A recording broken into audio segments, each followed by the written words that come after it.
Hey everybody, my next guest is an actor, writer, and comedian who is one of the stars of Pontillo and Associates, a very funny web series from Joe Pontillo, and you can catch his comedy special Midnight Hero on YouTube. And here he is, folks, the one and only CHRIS FERRETTI. Chris, what's up, man? Hey, what's going on, man? Thank you so much for having me. I really appreciate it. Dude, it's awesome to have you on, man. We've been talking about getting you on for a while.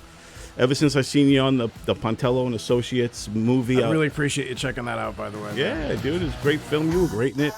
Might I say stole the film? Oh, no, stop scene it. stealer. Stop it. No, you were great. Tell me a little bit about we'll just get right into it with the Pontillo and Associates. Because Joe Pontillo, shout out, great guy, funny guy. He's been doing sketches before the curve. Like he was ahead of the curve with these kind of sketch comedy stuff, these internet, Instagram type sketches, I think. So how did you connect with him? And tell me about all of that first. So I know Joe from the comedy scene. He's kind of like the Kevin Bacon of comedy. Like everyone sort of knows him. That's true. You only have to go to like 2 or 3 comics. Oh yeah, that guy, I know him. Yeah, I know. Like, everybody knows Joe. And good friend. And I think that it's one of the cool things about being in comedy is like you get to be friends with people that you really whose comedy you appreciate. So that's like a cool thing. And he had reached out to me. And I met him on the, just the comedy scene, and we became friends. And he'd reached out and said, like, I have this sketch I want to do about these 2 demented lawyers. Have you seen Pontillo and Associates? I said, yeah, I've seen it. He goes, well, it's going to be a sketch within that universe. I was like, yeah, fine. And then he goes, all right, well, you're going to be playing like this deranged lawyer who's even crazier than I am. And I was like, all right, yeah, it sounds great, man. I'll tell Spielberg to hold off. Just go ahead and send calls. Me. Yeah, but I was like, yeah, man, send it over and, let's get to work. And, and from there we did this sketch and it came out great. And then he had reached out shortly thereafter and he had said, how do you feel about maybe doing like a full episode? I was like, yeah, sure. That's great. Let's do it. And so that was that. And so now we're at the point where with the success of the pilot episode, he's interested in doing more sketches as well as doing possibly a season. Yeah. So we'll see what happens. I think guys should definitely do a season. I love the dynamics between you two. And I also love that. So he's Pontillo. Right. And you're Associates. Right, David Associates. So you're actually named Associates. I think that's hilarious. So, yeah, Pontillo and Associates. Right. So I think you guys definitely vibe well off each other. You got that kind of that chemistry. And I love the way he films it because it's weird. He's on like an old cell phone, but then he's on a laptop. So you don't know what world you're in, like what, it's like its own special universe. Right. So yeah, like that's the kind of one of the things. It almost has like a Naked Gun kind of feel to it. Right. Like very kind of like slapstick, like a joke every couple of seconds. Yeah. So it had that type of feel to it, and just to work with him, like he's a friend of mine, so I would have said yes regardless. Right. But it's a really cool thing to work with him, and he's a great, obviously, like he's a good friend. But I really appreciated his direction as well. Because he was like, look, do whatever you want with the character, like sometimes people have a specific vision of what they want, and sometimes that's helpful because it gives you an idea where to go, but at the same time it can handcuff you in terms of your creativity. Like with Joe, it was like he was always open to like ideas and pitching, like I was thinking this, what do you think about that? And he's like, oh, that's great, you should go with that. Sounds great, wonderful. So it was cool to have that because he really gave me a lot of freedom to play with it. How is Joe? I know Joe's a creative force. He does a lot of fun stuff, but how is he as a director behind the scenes? Is he like, cut, what the hell are you doing? Do it again. Or is he more like, I think the anger, anger he has is usually in the environment of like, oh God, that truck had to go by at this hour. God, that airplane flying Jesus, by. God, why can't you get arrested after I call cut? Jesus, these people, no respect for the arts. Sorry, we're gonna have to do that again.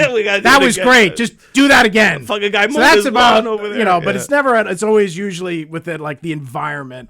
Right. And I remember watching his episode. There was a lot of reshoots we had to do specifically because the audio where we were shooting, the environment. Like cars are coming and going, and like you're hearing like people screaming in the background. You're like, all right, we can't. We're not going to be able to use any of these takes. Right. So, then we end up reshooting it. It ended up being a blessing because the reshoots were like better, way funnier and better than what we originally had. Yeah, dude, because that's the thing, especially with independent filmmaking, when you're on a shoestring or a no-string budget, we're working on a film as well, Tony Walker and I, and similar thing. We have a lot of comics involved, and we're kind of out there guerrilla shooting in the environments, and it is frustrating that the universe doesn't understand what we're doing, but yeah, we get it going, but yeah, I think, to pull it off is a huge thing, and you guys do such a great job, and I think you also know how to work the environment into the funny as well.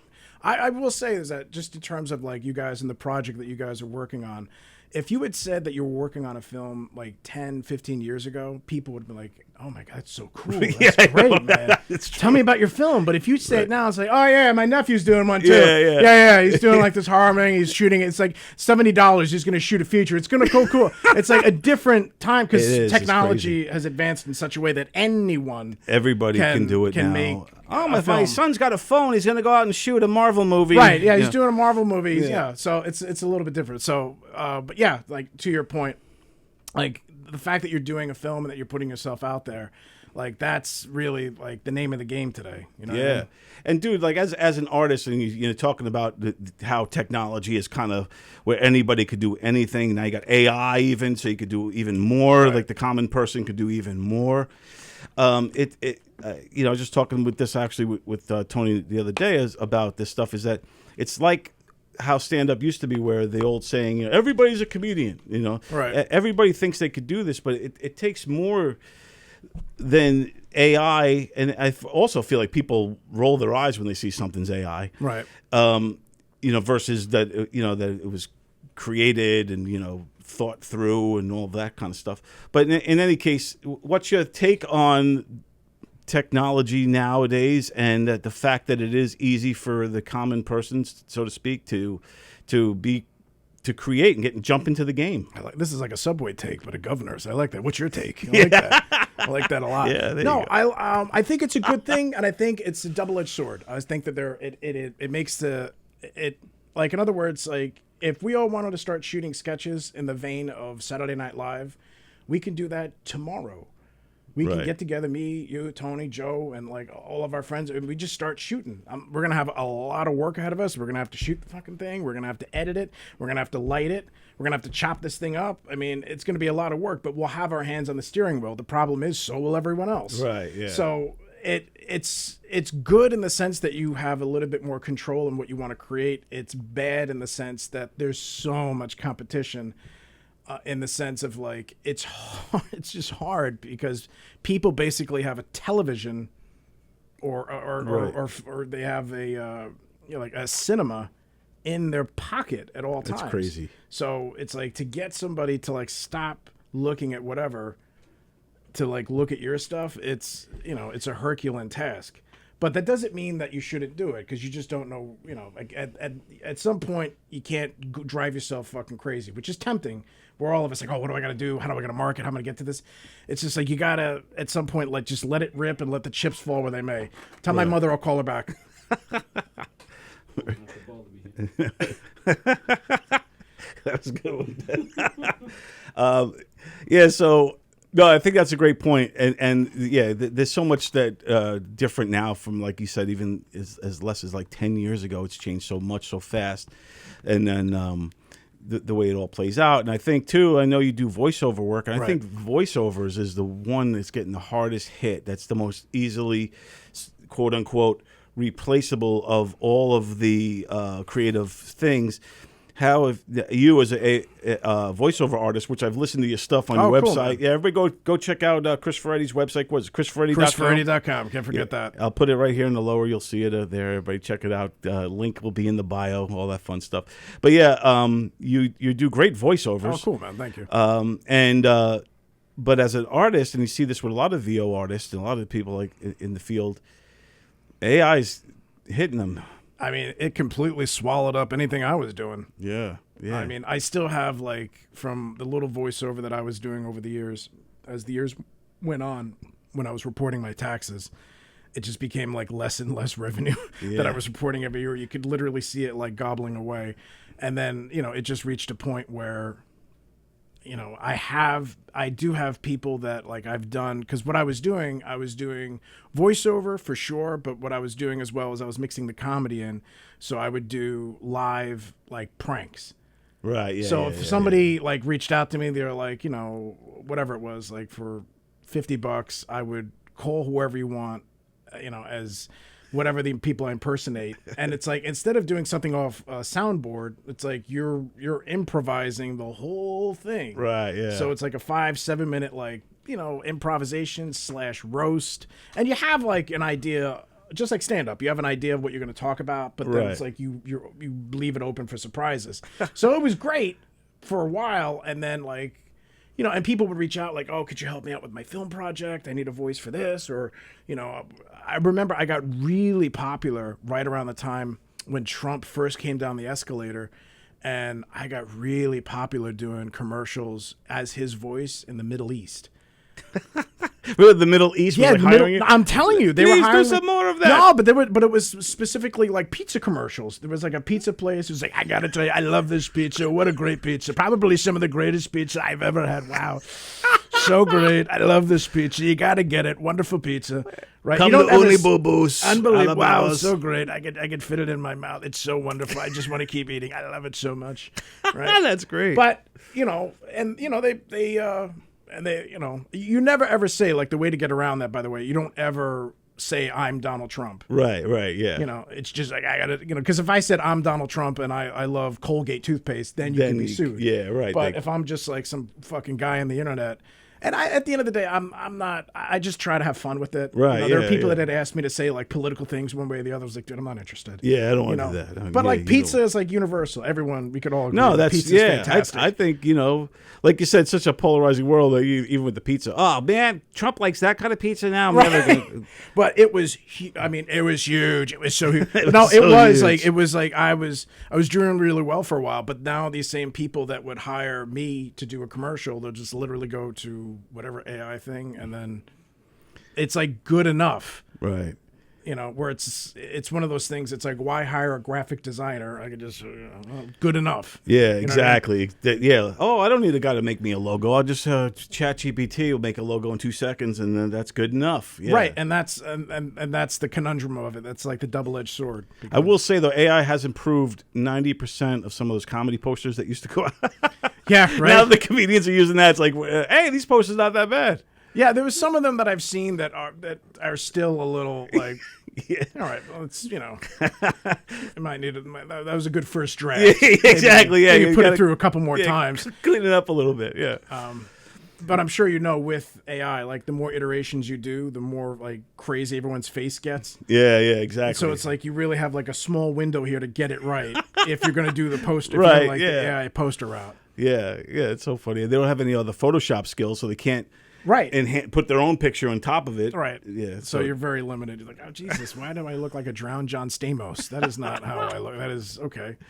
So in the heyday, what was it, 2016, with the Trump pizza stuff, so how do they get you involved? Like, you're talking about like Middle Eastern commercials? Yeah. We're like hiring you on? So they found me through the website Fiverr.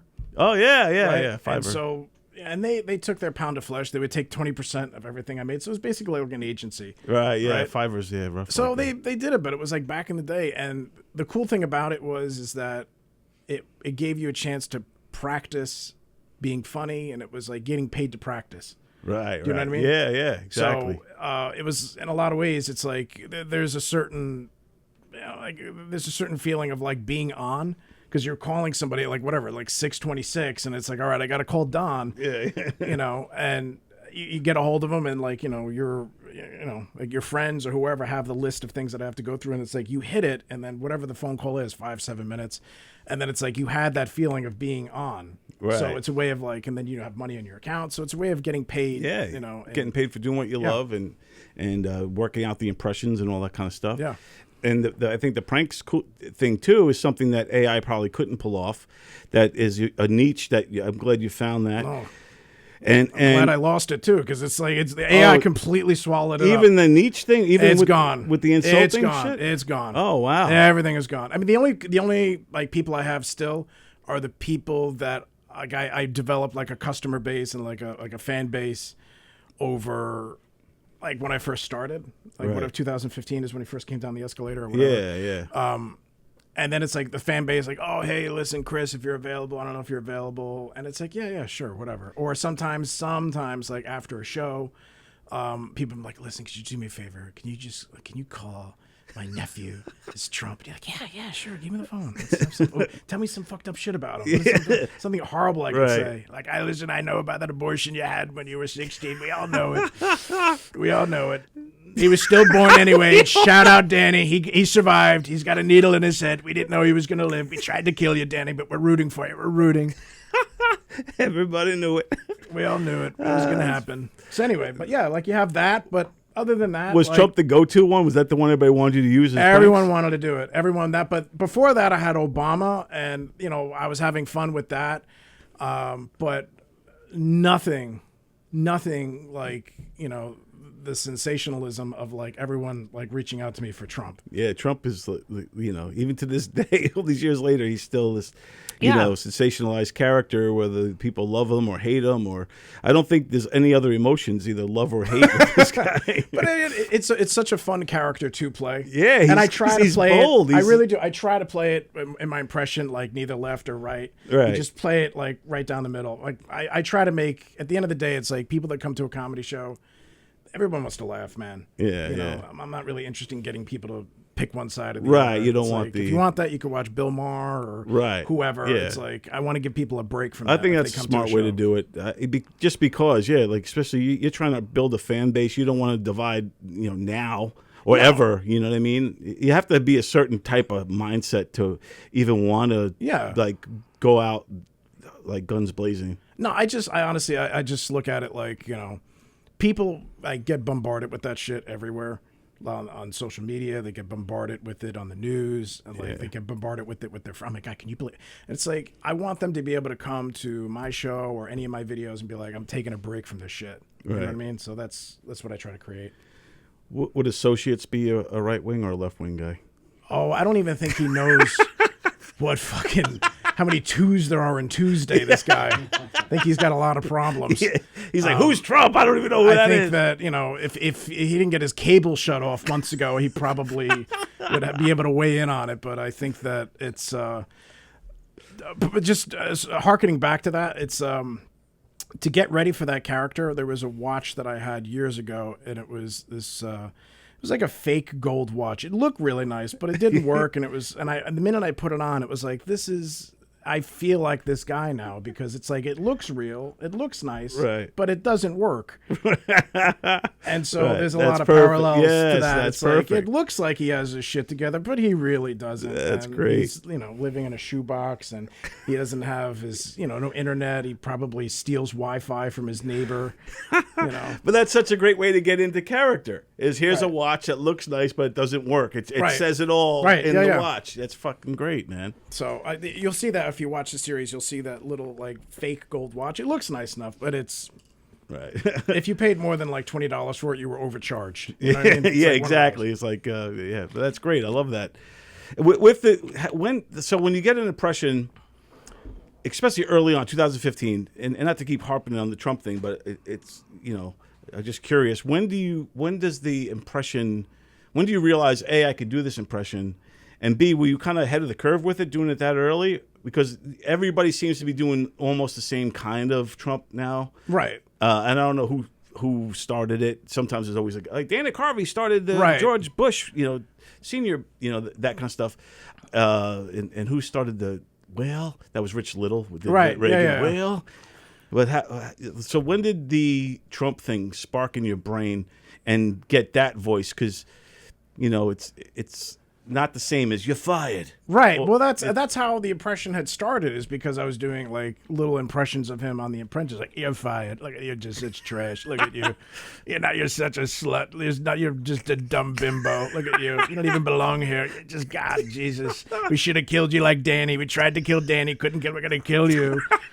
Like it started off like that with like the Cobra, like, "You're fired," because you're fired. You're fired. What a loser. What a dumb loser. And then like people are like, "Oh my God, that sounds just like him." And then from that, it's like I wasn't expecting the guy to run for president. Right. And then, when he came down the escalator, just like as a lark, you were like, all right, let's see if this thing, it's like doing a bit. You're like, all right, let's see if, I think it's funny, but let's see if this thing has legs. And then like you put it up and then, it starts to kind of gain momentum. And like I said, I don't like to do things that are like one side or the other. I really try to make both sides laugh. No, I think you do a great job. I mean, all the bits that you just was saying were kind of right down the middle and hilarious because it doesn't always have to be polarizing to be funny. And that's how I feel too. I mean, I try to even do that with my comedy is like, and I do see other comics that will like they do really well within the foul poles of New York. And then it's like, if you drove an hour with that joke, you're going to run into some real deep shit. Right. And I go out of my way to try to play as many rooms as possible because I just want everything to be bulletproof. Yeah. And I want to be able to take something that I've worked long and hard on to be able to do that in this room, and I could do that in the other room and here, and I could play that same joke in Pennsylvania, or I could play it on the Lower East Side. So so you're trying to make like I said, a bulletproof set that doesn't matter the audience. Like, so if you're playing a black room or a white room or a Long Island room versus a Manhattan room, your set will. By the way, I don't really do like much Trump stuff. Right. No, I'm just saying in general. You have general. Yeah, but just my general stuff. Yeah. And I try to honestly. I try to get more personal. Like I usually spend the first like couple of minutes. Just like kind of getting them on my side, introducing myself a little bit, and then it's like usually after like 10 or 15 minutes, it's like, all right, let's tell each other some secrets. Yeah, once you win them over. Yeah, once you win them over, and then it's like, all right, let's get down into the personal stuff. I try to look at it the same way that you would with a conversation at a bus stop. Right. Yeah, we're both waiting for the bus, and that's a great way to put it. We're both waiting for the bus, and if a guy came out of the gates with like something really crazy, you'd be like, all right, who am I in the fucking this room with, or this little awning with? But if it starts off like, hey, how you doing? What's your name? Oh, Don. Hey, nice to meet you, Don. Hey, how's your day going? Ugh, fucking terrible. The honesty that could only happen between two strangers. Right, exactly. And then you start to talk and you're chatting and you're like, oh, what's going on? Yeah, I'm dealing with this shit at home. Well, get out of here. That reminds me. I'm dealing with that too. And now we're talking. Right, now, And now it's like, by the way, can I tell you? And, I never really said. Now we're talking. Now we're sharing things. So that's kind of like how I approach it. Yeah, man. I tell you, watching with Midnight Hero, that your special. Yeah. That's everybody could check it out. That will also be in the description below. Click on it, check it out. You do have a great stage presence and likability on stage. Nice of you to say, man. I appreciate it. And I feel like the crowd is drawn into you, and I think that's half the battle sometimes is likability. Yeah, I mean, I just try to just be honest. I try to be honest with like the stories that have happened to me. I guess the way that I look at it, I was really thinking about this the other day. I try to be a lighthouse for madness, so I try to like welcome, because the world's a crazy place. Like I don't give a shit what anyone says. It doesn't matter where you are. Like, I mean, not to get too hooey on you. First of all, that should be the title of your next special. I have Lighthouse for Madness. Lighthouse for Madness. That's freaking awesome. But you try to like, I just try to be honest. And I try to, talk about like personal things that have happened, like wild stories that have happened to me.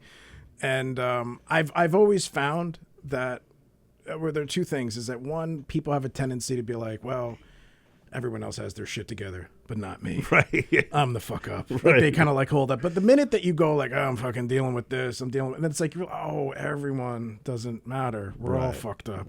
Yes, true. And I've also found is that, when you kind of share and you open up about what's going on, at the same time, you're like, that problem I had, I would rather have that than that. It's like you would take your problems back. If we all put our problems on the table, you would still take your problems back. Right, yeah. But you want to be the craziest one or the most problem on stage anyway. You want want the audience to think you're the craziest one. Well, no, I try to report back. Like the crazy that's happened to me. Right. So that's really, right. But the fact that but it's like the fact that I'm reporting back is already like, I'm nuts, right? But if I'm telling you all this other nutty shit, it's like, it's a funny thing. Right, because now it's like, wow, this guy's crazy. And he's telling about the crazy things that happened to him. Sweetie, hold on. Tell the waitress to come back. I want to hear this. You know what I mean? Yeah, and you also incorporate a lot of this stuff in writing as well. You write screenplays and you write short stories and all kinds of stuff too. So you're like a creative juggernaut. It's just the creativity's constantly coming in all different ways through you. I'm just now getting into filmmaking, and Joe actually inspired it. Just watching him work, because he shot the whole thing on top of writing it. He directed it. He edited this thing, and that's now kind of becoming par for the course. Right. Like if we take a look at that movie Obsession, I don't know if you've had the pleasure of seeing it. I haven't seen it, but man, the story behind that, how that kid made that happen, is amazing. But I mean, in terms of like the revenue that it's generated, I think it's pushing over 400 million. It's like was the #1 movie for a while until the Spider-Man. guy wrote it, directed it, edited it. Yeah, you know, it's now becoming like kind of par for the course. And it started on YouTube, didn't it? It was like a YouTube thing. I think that was the other one, Backrooms. Backrooms also, but that also that was another big juggernaut. You know, at $500 million. Those two movies are single-handedly now becoming the template for a lot of indie filmmakers to kind of get to the next level, and I think it's opening up. That's a huge thing. That's a huge industry. Thing. Yeah, man. Because how many times can we have like Tony Stark come back? Don't get me wrong, man. I like the Avengers. Yeah, man. but it's getting getting a little soapy. You know what I mean? Yeah, exactly. It's getting a little bit like a soap opera. You know what I mean? You're my dad. It was like, you were my. Hey, wait a minute. Weren't you dead? No, but this time Mr. Doom. Yeah, Did we have like 3 iterations of that?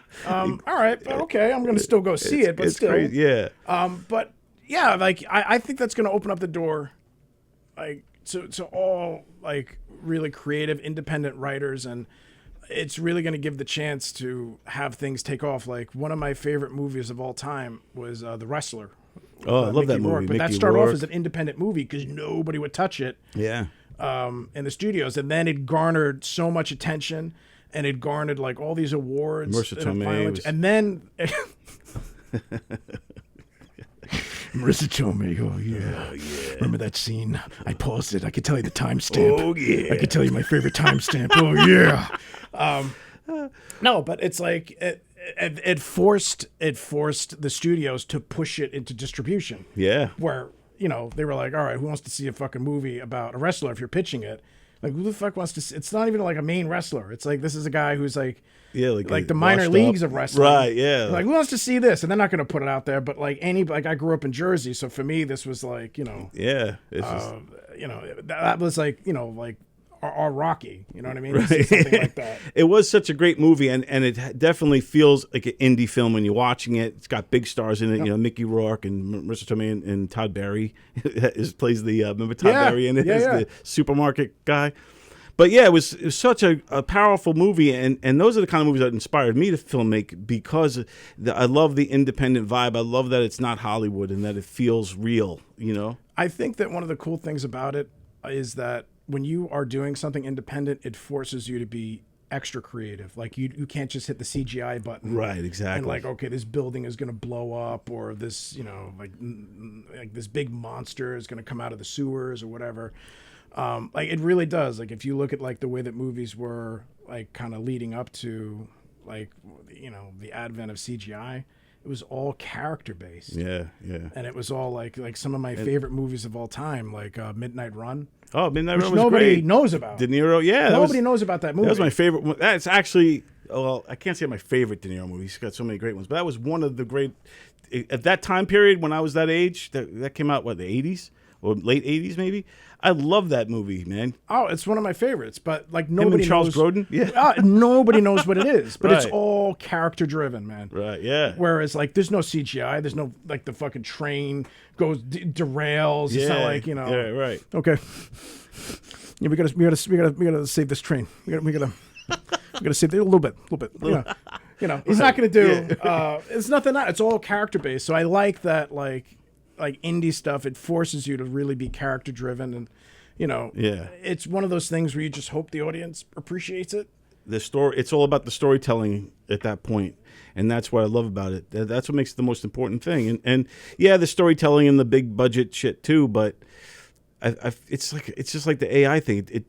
It's a disconnect, right? You know, where when you watch an independent film, you feel connected to it and you see yourself in it and that sort of thing. Even like scary movies, like in my opinion, they still hold up today. Like The Exorcist. Oh man, yeah. Poltergeist. Obviously, like Nightmare on Elm Street. Yeah, like all that shit is like character based. Like you didn't really have like a big budget for like special effects or whatever. I'm not saying that there weren't special effects. Right. But if they needed to light the house on fire, they lit the fucking house on fire. Right, yeah. And it's like, we got one shot, we got to make it work. You know, but it was like, I just think that it's good, like with Backrooms and with Obsession, because it's gonna really introduce a form of storytelling where it's gonna push people towards characters. Right. And that's, in my opinion, what drives the story. What makes me nervous about that stuff is similar to what happened with the sketches on Instagram or a million other things, where everybody floods it all of a sudden. Right. And then you're like, oh, man, this used to be special, and now everybody's doing it. So I'm hoping that the movies that are warranted make it through. I don't even know how to articulate it. Like, in other words, you're hoping that it gets moved forward because of the quality of the project versus like, oh, this is getting pushed forward because this has some sort of marketing engine behind it, or the people that are in it have millions of followers. It's like it's getting pushed forward because of its own merit. Right. Not because of some sort of like external thing. Yeah, that's what I would love to see happen, because I'm proud of those films, that like of the Obsession and those things, because it's like one for the good guys, so to speak. Yeah.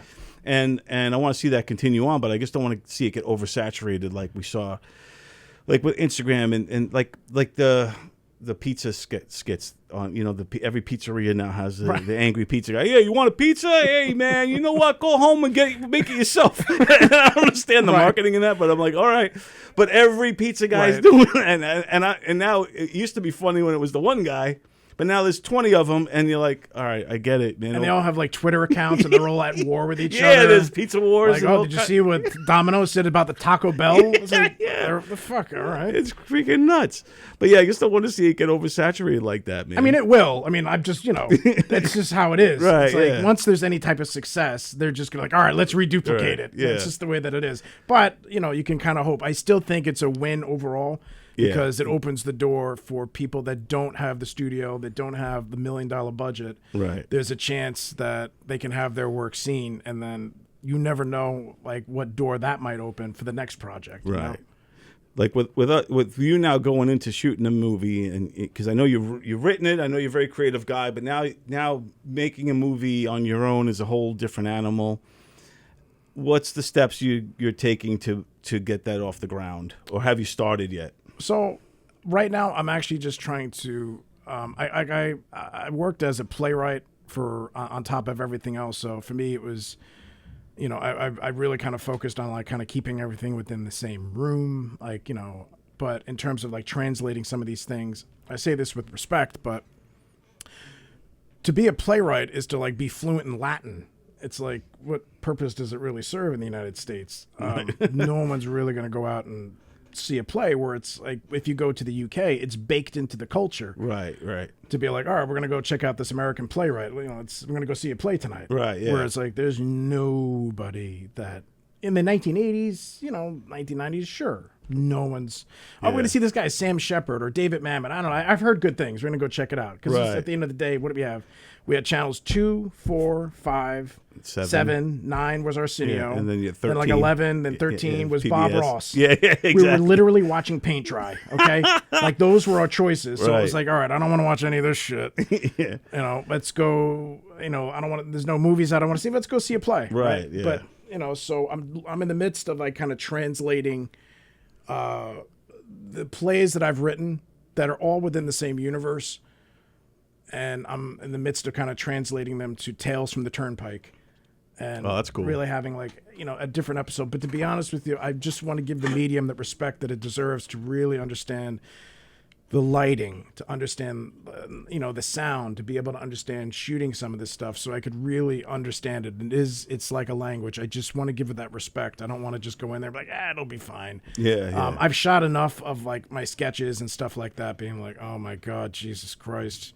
You had to keep the bottle of water there the whole time. Like when you edit this is right here. I'm probably upstaging myself the whole time. In the editing, it'll probably just be like this. It looks fine where it is. But yeah, man, it's like... Yeah, you look fine.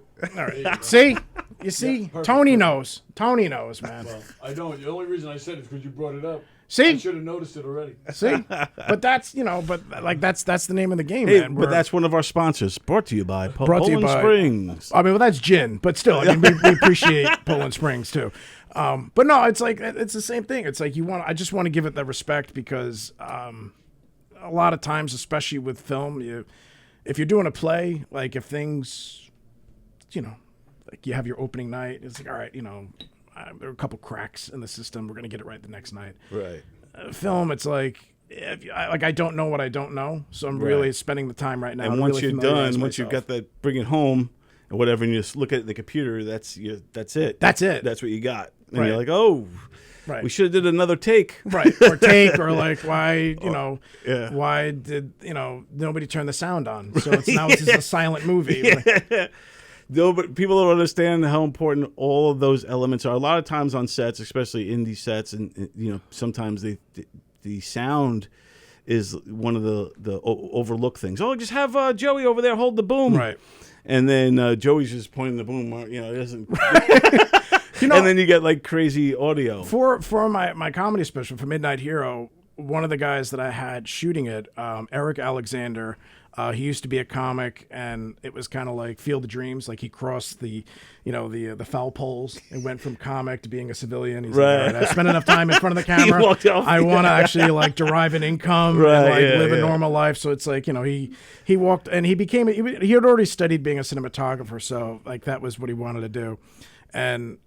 I wanted to specifically get someone that had a background in comedy because they knew. I talked to other cinematographers, and they were like, "Yeah, it'll be fine." I'm like, "No, I've heard from other comics. You got to mic the audience because I've watched sometimes specials where it looks incredible, but they didn't mic the crowd. It sounds like they're bombing. So it sounds like they're bombing in a room where they killed. Yeah. So it's like I wanted to get that, like, it's so important, like little minute detail. So it's like little things true. like that. But for other comics that don't know, it's like, you'd be like, all right, fine, it's a cinematographer. He'll know what to do. It's like, yeah, he does within the foul poles of film. Right. But for comedy, it's like, yeah, you need a whole separate mic to mic the audience. You need to mic the audience, and there's all little intricacies with that too. And you need to have someone shooting it, or if they're editing it too, that knows timing. Right. You don't want them to cut away on you in the middle of a punchline or something like that. And I've seen that happen. Right. Where it's like, but it's like, I think I remember there was a book I read by Michael Caine where he was talking about acting, and he said, don't ever ask anyone on the set how the take was. Because if you ask the hair person, they'll be like, your hair, it was great, because they're looking at your hair. Right, Yes, exactly. like the sound guy, like, how was it? They're like, oh, the sound was great. Yes. But they're just going to say it's great. They're just looking within, like, their world. What they care about. You know what I mean? Like, if you ask the cinema, like, hey, was that a good take? The cinema, he's just like, yeah, it was good. The potted plant was in good soft focus. Like, yeah, everything works. It's like, but nobody's really paying attention to the take. Like, that's on you to do. Right. So that's one of the reasons as a comic, like, I'll record every set, everything. Yeah. Sometimes it's like, like you never know who's going to come out to a show, whether you got 5 people or, like 150. It's like, record the set, because you want to see at the end, like, okay, what works, what doesn't work. You know? It's a great way to self-edit yourself too, and see what you did right, what you did wrong, and improve upon it too. So make your own notes. What I've found though is that when you record yourself and you watch the playback, whenever you don't, like, you're trying out new material and you're like, oh man, none of this shit worked, it's never as bad as you thought it is, as you thought it was. But at the same time, it's like, if you had a killer set and then you get off stage and you watch the playback, it's not as killer as you thought it was. So it's a good way of bringing you up when you're down and keeping you humble when you kill. Right. So that's good. I tell you, man, I like to have some things just in my memories. I remember one time I was at a wedding and I was dancing. I thought I was killing. I thought I was. You're doing the Elaine I was like, dance. I was in it, man. And then I watched the kicks. video like a year later. He's like, "Oh, Don, it's our first anniversary. Let's watch the movie." So I was over there and watching, and there I am dancing. And I'm like, "Oh my god." I was way better in my memories. And we're going to show a clip of it right here. Let's put it right here, here. Tony. Let's drop it right in. But getting back to the acting stuff, dude, you are a pretty serious actor. You were a part of the Actors Studio. Right. Yeah, I got my MFA through them. Yeah. That's pretty crazy. And what I saw was something that's like, I think would be a bucket list thing or something to do a Marlon Brando scene with Alec Baldwin. And and you kept pointing out Baldwin's face. I was like, I kept ducking. There was a gun there. I kept ducking. I think this guy's got balls. He's gonna get me. Yeah, but tell me about a little bit about the Actor Studio. How'd you get enrolled in that? What was that experience like? And then lead us up to Alec Baldwin. Yeah, so it was one of those things where, you know, like I had taken training for like different classes and stuff, and it was something like I really just wanted to, like, I think if you're going to pursue this, no matter what, it's like you really should focus on training. It doesn't have to be an MFA. It doesn't have to be. It doesn't make a difference what it is. You could just take a class. But just, you know, you should have some semblance of training, whatever it is, whatever works for you. And for me, I really liked the instructors. There was a woman, there was two women that were incredible. One of them was the late, great Elizabeth Kemp. And she had worked with so many different actors that I really respected. And the other one was Susan Aston, where at the time she was the dialogue coach for James Gandolfini on The Sopranos. And like James Gandolfini was one of my all-time favorite actors of all time. Yeah, man. Remind me to tell you, there was a story of me actually meeting him and working with him very, very briefly on that's something. Cool, yeah. But because of her. But it's like I'd stayed in that program because, and there was a bunch of other things that I'd learned and that I'd taken away, but just really like taking the time to hit the pause button on your life and just like, I want to develop my own process of what works for me. And that's really what I learned there. It's like, you have a kind of like a buffet style system of like, what do you want to take? What's going to work for you? What doesn't work? And, there's no rhyme or reason. It's like you find whatever works for you, and there's always different ways you're going to get into a project, whatever it is, right. or a character. Right. But you know, there was, you know, I do want to be candid with you. There was also some fucking strange things that were there as well. Like obviously, like some of them, and this was I remember we were doing this through Elizabeth Kemp's class, and like God bless her, I love her, but I remember we were doing this shit called animal work. Have you ever heard of this? I've seen it. Where it's like for method actors, right? Yeah, they right. Crawl around. Yeah, right. And like you pick an animal, right? Yeah. Right. You pick an animal, and I remember I think I'd picked a wolf. So as a comedian doing this stuff, you're a different mindset than the actors. Yeah, and I was doing like sets and stuff on the side and stuff, but still I was just in the back of my head, I was like, this is like One Flew Over the Cuckoo's Nest. This shit don't make sense. But you can't say that because everyone's taking it so seriously. They're serious. Like I'm the only comic that's in the class. Like I'm telling you, saying, I needed like a Pontillo next to me. Like, oh, this is fucked up, right? Like, yes, it is. He's like, I'm a dog though, but hey. I'm a dog, but Jesus, I'm telling you, on my dog brain, this is terrible. So I did a scene. I remember the instructor, Elizabeth, had said, I want you to do this scene from on the waterfront, and you're a wolf, and you're a lion. And I'm like, how the fuck what does that mean? What does that mean? I have dialogue ready to do, and so that's literally what it was. Right. And I'm like, woo, woo, woo. And she's just sitting here like nodding her head like Mr. Burns, like, yes.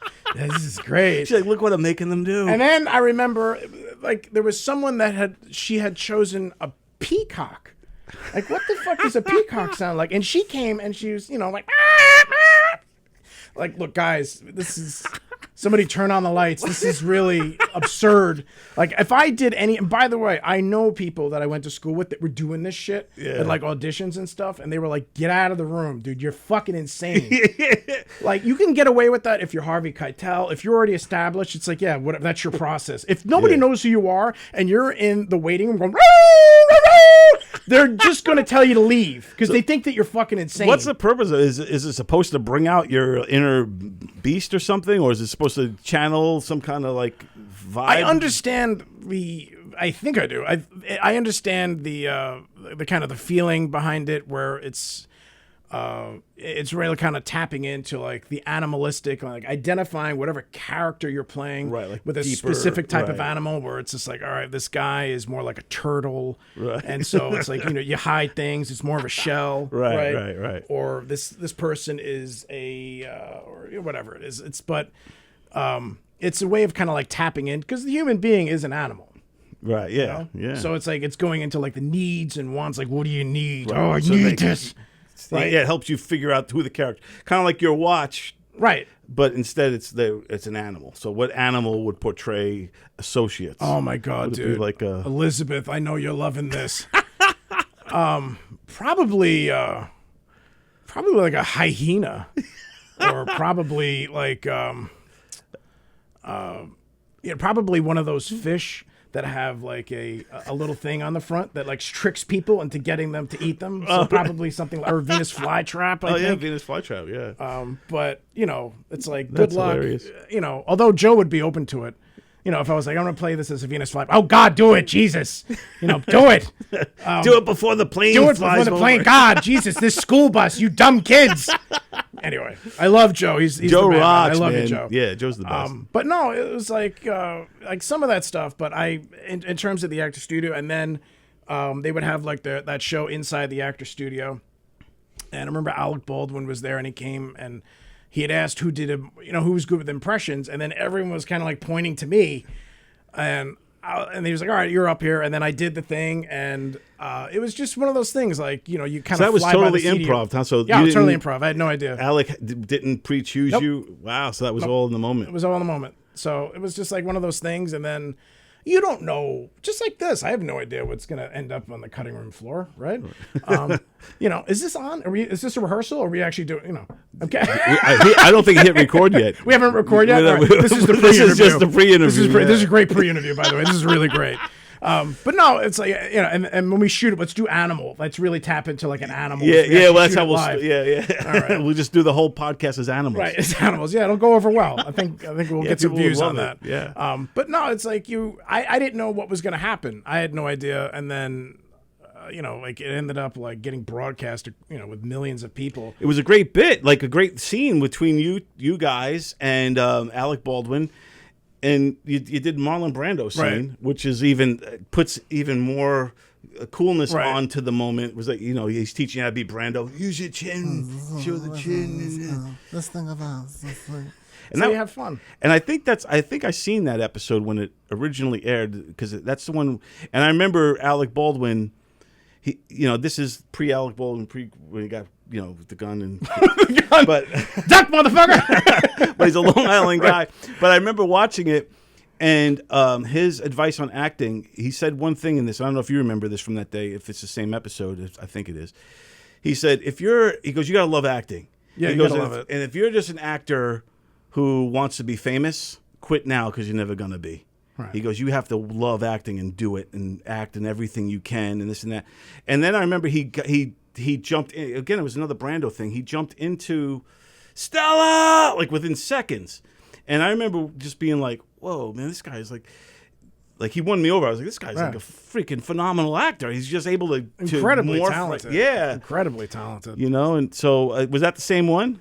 I believe that was the same episode, but yeah, it was. So I must have seen you back then. But it was just in terms of like whether it's acting or comedy. I would say like just being an artist overall, or just being a creative. Like you gotta love it, man. Yeah. Like if you took my Yes. brain and put it under like an MRI, like the dopamine centers would light up if I'm like writing a joke. Right, yeah, You exactly. know what I mean? Whereas everyone else would look at it as work, or if I'm like writing a script or I'm writing a sketch or whatever, it's like the dopamine centers light up. It's like if I was a sheepdog, like you're happiest when you're herding sheep. It's like this is when I'm at my absolute happiest. Yeah. So it's the same thing. So you have to love it because that's what's going to carry you forward. Because being honest is like there's more downs than there are ups. You definitely cannot So force you gotta love it. somebody who's not creative to become creative. You have to love it. You have to be that already from birth. I don't think you can learn it.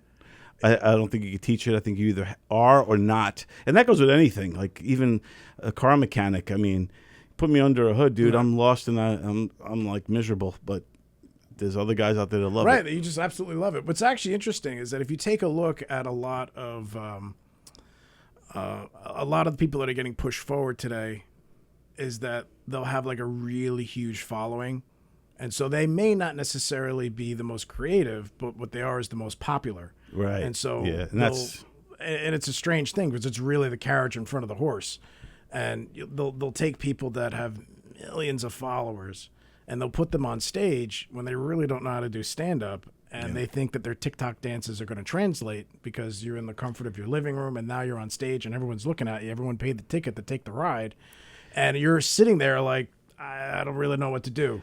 And it's watering down. It's literally watering down stand-up. Yeah. It's making putting stand-up back paces. It's making mediocrity stand-up popular. So people say, I loved it. No, you don't. But you don't know what really good stand-up is. You know what I mean? So to me, it's this weird thing where it's like, okay, because I agree with you about. Right. You know, if you have 1 million Instagram subscribers, you can get on the main stage at a big club because you're going to fill the seats because people want to come see you, but you don't have the content. Right. So then the people that come in to see you still love you anyway, and then they accept that mediocre stand-up as killing.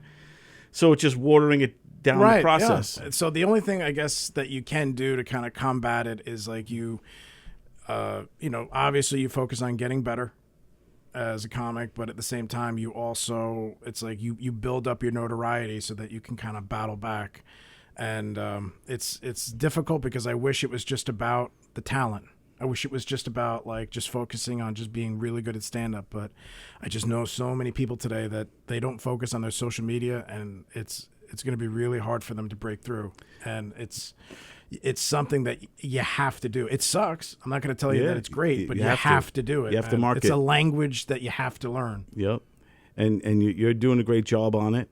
And people should go and check out Midnight Hero on YouTube, and check out PONTILLO and Associates. That's also on YouTube, and check both of those projects out. We got a few more minutes before we go. Yeah, go right ahead. I want to do this thing because you do a lot of impressions, and I have this book here. This is the Is It Anything, Jerry Seinfeld book. And this, I have to read that. I've been dying to read that. It's on my list. Has almost everything Jerry Seinfeld's sketches or bits that he wrote, and they're all broken up in here. Like he's got Milk Monitor, Coffee World.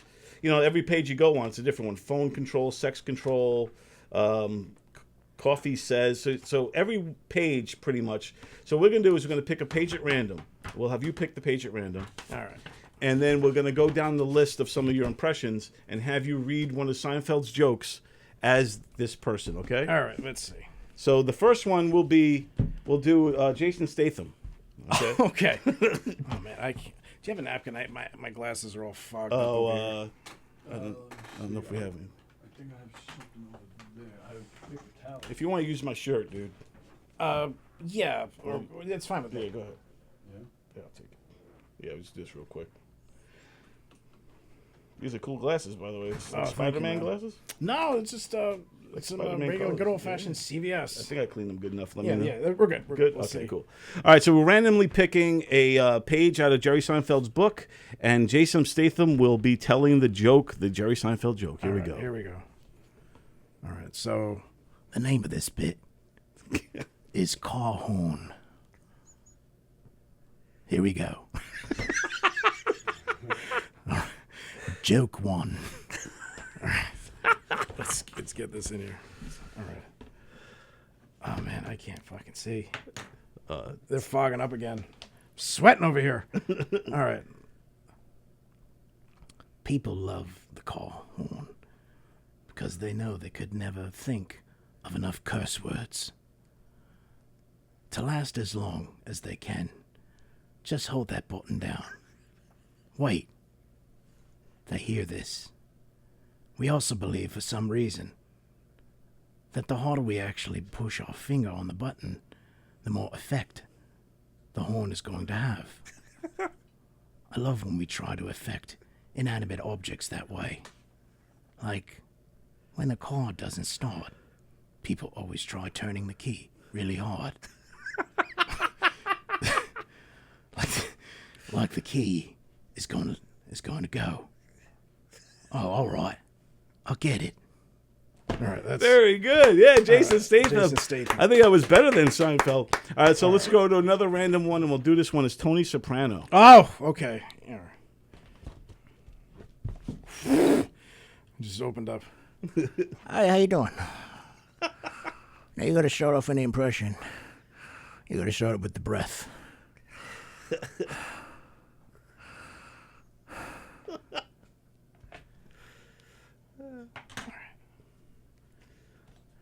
All right, this one's called Suicide Bomber. Or whatever the fuck. My favorite suicide bomber's the guy The guy who accidentally blows himself up without injuring anyone else in the arena. A jihad-e-coyote kind of guy. Oh! I guess I just wish we could see the moment of, is it the red button, then the green? Oh no, wait. Eventually, they'll have roller skates. Huge rockets on the back, just trying to get it, just trying to light it. It better work this time. The last one, I did a loop-de-loo, right on the wall. And then I slid slowly down. It's totally embarrassed. Oh! Tony Soprano with the suicide bomber joke. All right, so now let's do another random one. Oh, good God. We'll do two more if you want, man. This will be Sam Elliott. Oh, Sam Elliott. All right, man. Let me, if you'd be so kind, just let me clean get my these, glasses one more time here. Yeah. Okay, let's see. So Sam Elliott is going to be reading a Jerry Seinfeld joke in 1 second here. There you go. Let's hopefully that. All right, here we go. Here we go. All right. The dude abides. This one's called We're the Girls. And what's with all the heated up? Sorry. I'm just having such a hard time.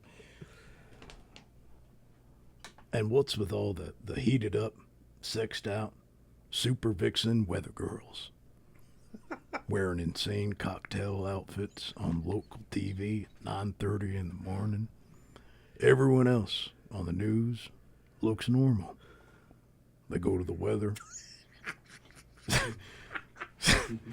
It's like a private Vegas sex club. Masks and whips and thigh-high boots. She's spanking the traffic guy with a riding crop. The Doppler is brought to you by crotchless underwear. Turn down the heat. You got 100 million men in the country trying to be extremely respectful while adjusting to new guidelines just handed down in a very fluid situation.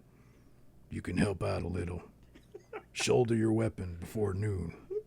Is that fair?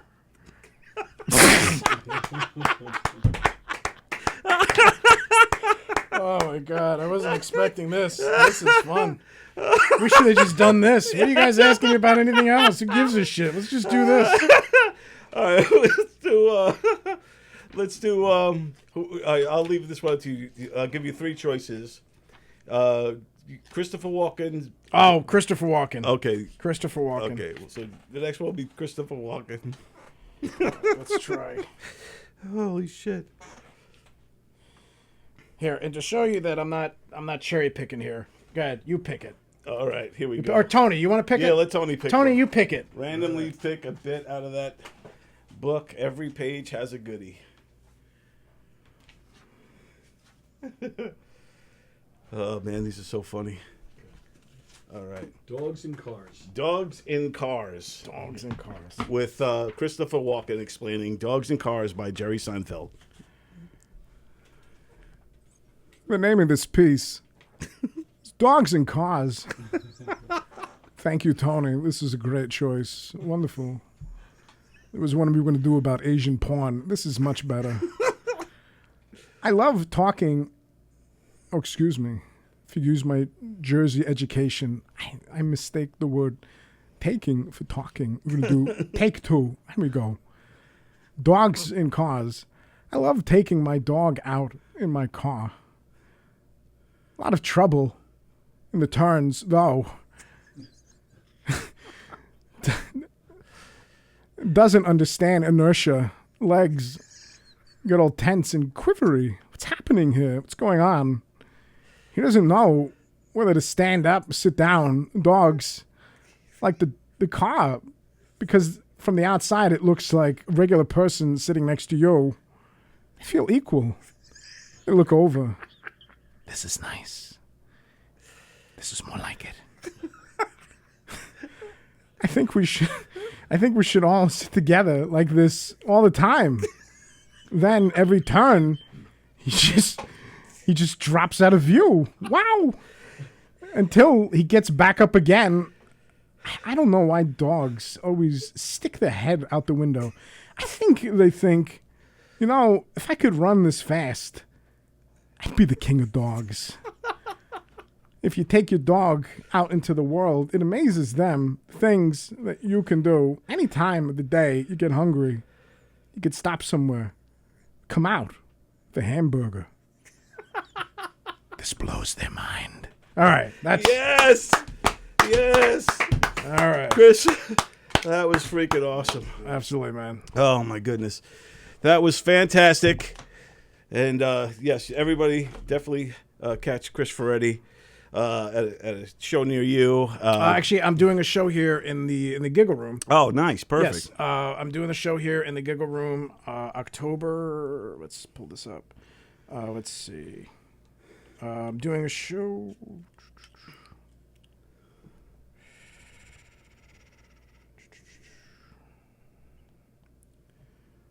Oh, I'm so sorry. Just give me 1 second to pull this up. No, take your time. We always like to promote shows here at the Giggle Room, here Yes. at Governor's Comedy Club in Levittown. So we have a show coming up. I'll be headlining this show. It's going to be here in the Giggle Room Saturday, October 3rd. Nice. And it'll be at showtime is at 7:30. People can get their tickets at govs.com. So come hang out. It's going to be a great time. And as always, you can check out my social media. You can check me out on Instagram at Jersey Ferretti, or you can check out my YouTube at Chris Ferretti. All right. Otherwise, thank you guys so much for having me. It's been an absolute pleasure. Dude, you Can't wait rock. to come back again and Fun visit stuff, again. man. Thanks so much, Great man. stuff. Thank you, man. Thank you, Chris Tony. Ferretti, everybody. Tony Walker, thank you for everything as always. And this is another DONversations.